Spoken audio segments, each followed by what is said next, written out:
Satoshi maníacos, hoy Bitcoin vuelve a rugir. BTC se mueve alrededor de los $81.500, después de acercarse a la zona de los $82.700, mientras Ethereum ronda los $2.350. El mercado cripto respira, las velas verdes vuelven al tablero financiero, y muchos ya sienten esa mezcla peligrosa de emoción, miedo y FOMO que en cripto aparece más rápido que un scam con logo bonito. XD.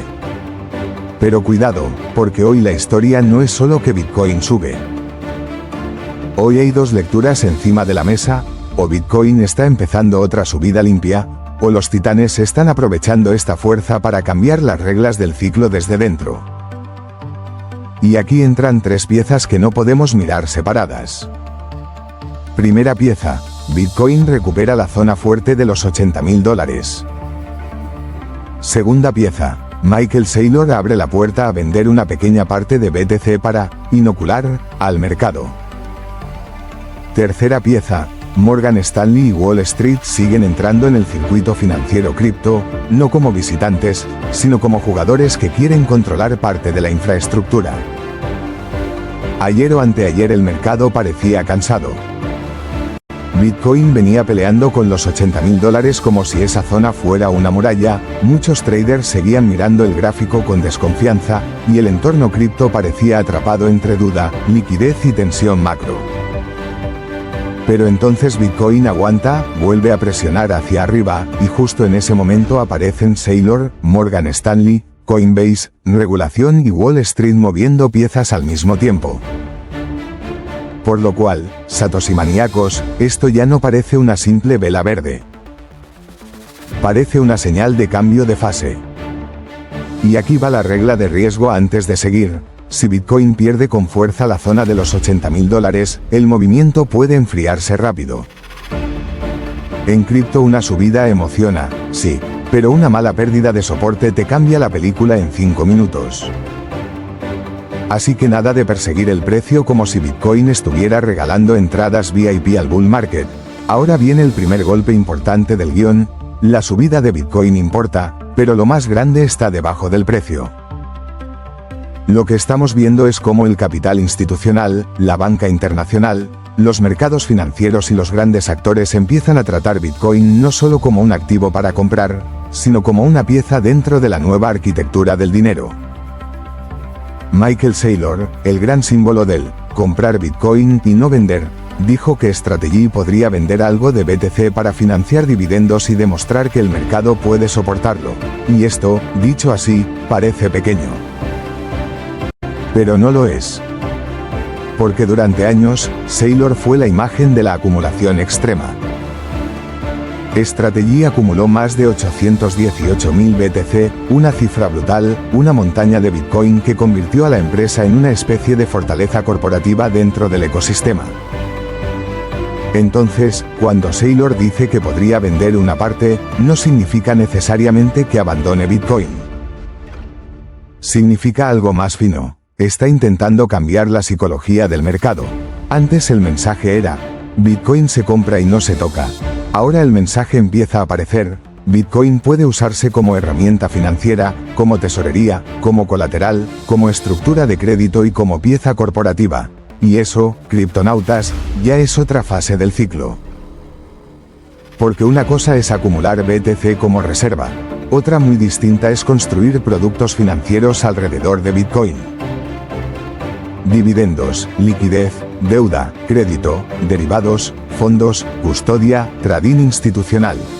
Ahí Bitcoin deja de ser solo una moneda que sube y baja, y empieza a convertirse en una pieza central dentro del sistema monetario digital. Y aquí encaja perfectamente recordar a Satoshi Nakamoto. Satoshi no creó Bitcoin para que dependiera de promesas bancarias, sino para que la confianza estuviera en la red descentralizada.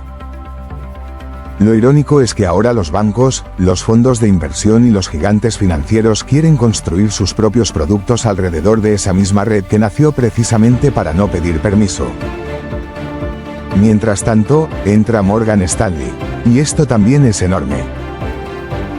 Porque cuando un gigante financiero se acerca al trading cripto, no lo hace por moda ni por romanticismo blockchain.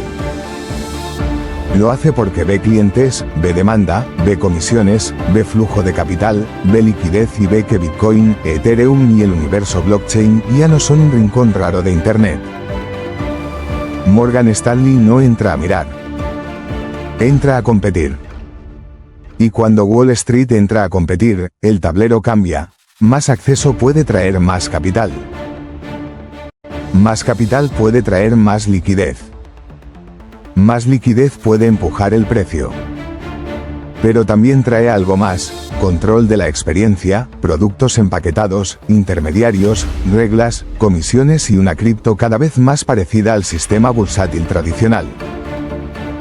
Entonces la gran pregunta es esta: ¿cripto está conquistando Wall Street, o Wall Street está reconfigurando cripto para que funcione bajo sus reglas? Porque cuando los titanes entran, no entran como turistas.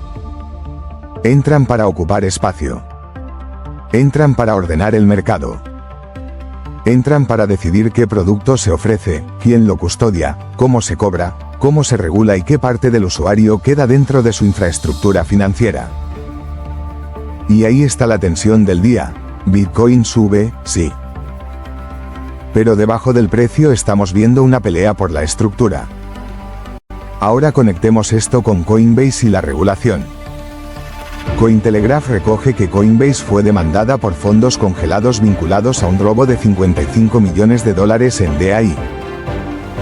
Y aunque parezca una noticia judicial, toca un nervio profundo del ecosistema: custodia, seguridad, descentralización y poder de los exchanges. Porque si una plataforma congela fondos sospechosos, muchos dicen, bien, se protege a las víctimas. Pero otros dicen, cuidado, porque eso demuestra que parte de cripto ya funciona con controles centralizados. Y ahí aparece la contradicción incómoda: el usuario quiere libertad, pero también quiere protección. Quiere descentralización, pero también quiere recuperar fondos si le roban. Quiere soberanía, pero también quiere seguridad. Y esa contradicción es exactamente lo que marca una nueva fase del ciclo. Antes cripto era más salvaje, más libre, más caótica. Ahora entran jueces, demandas, custodios, reguladores, bancos, fondos y estructuras legales. Esto puede dar confianza al dinero institucional, sí. Pero también puede alejar a muchos usuarios de la esencia original de Bitcoin. Y mientras tanto, en Estados Unidos, la regulación del mercado cripto sigue siendo una pieza clave. Si hay más claridad, pueden entrar más instituciones. Pero ojo, porque claridad regulatoria no siempre significa libertad. A veces significa reglas más claras para todos. Pero otras veces significa que los gigantes pueden adaptarse fácilmente, mientras los pequeños quedan aplastados por costes, permisos y abogados. Así que, guerreros del bloque, cuando escuchéis regulación cripto, no penséis automáticamente que todo es bueno o malo. La pregunta correcta es, ¿regulación para proteger al usuario, o regulación para que los titanes puedan dominar el tablero sin riesgo legal? Y ahora ya tenemos el mapa completo. Bitcoin recupera fuerza. Saylor cambia una regla psicológica. Morgan Stanley entra más profundo. Coinbase muestra el dilema de la custodia. La regulación avanza. Wall Street no observa, se posiciona. Por eso hoy hablamos de la siguiente fase del ciclo. No estamos viendo solo una subida. Estamos viendo cómo Bitcoin entra en una etapa más institucional, más compleja y más peligrosa. Una etapa donde el precio importa, claro que sí, pero ya no es lo único. Ahora importan los flujos de capital, los ETFs, la banca internacional, los derivados, la custodia, los exchanges, las stablecoins, DeFi y las reglas que se están escribiendo alrededor del mercado. Y aquí está la revelación del día: la verdadera explosión de Bitcoin quizá no sea pasar de $80.000 a $83.000. La verdadera explosión es ver cómo todo el sistema financiero empieza a reorganizarse alrededor de una idea que nació fuera de él. Eso es lo brutal. Bitcoin sigue produciendo bloques, sigue funcionando. sigue siendo una red de Bitcoin abierta, sigue sin pedir permiso. Pero alrededor de Bitcoin, los gigantes están construyendo carreteras, puentes, peajes, derivados, plataformas, custodios y productos financieros. Y nosotros tenemos que estar despiertos. Porque esta fase puede traer oportunidades enormes, pero también trampas enormes. Puede traer más adopción, pero también más control. Puede traer más liquidez, pero también más dependencia de intermediarios. Puede traer más precio, pero también más distancia entre el usuario y la soberanía real. Por eso, Satoshi maníacos, hoy no toca euforia ciega. Toca lectura fría del tablero. Si Bitcoin mantiene la zona de los $80.000 y vuelve a presionar hacia máximos, el mercado puede seguir oliendo fuerza. Pero si pierde esa zona con volumen, cuidado, porque el ciclo puede darte una bofetada antes de dejarte celebrar. Aún así, el mensaje principal está claro: el mercado cripto está cambiando de fase. La etapa anterior era supervivencia, acumulación y adopción inicial. La nueva etapa parece ser institucionalización, competencia de titanes y construcción de infraestructura de Bitcoin encima del propio mercado. Y como siempre, aquí estaremos, bloque a bloque, viendo lo que muchos no ven. Porque el que solo mira la vela llega tarde, pero el que entiende el cambio de fase puede ver la jugada antes que la mayoría.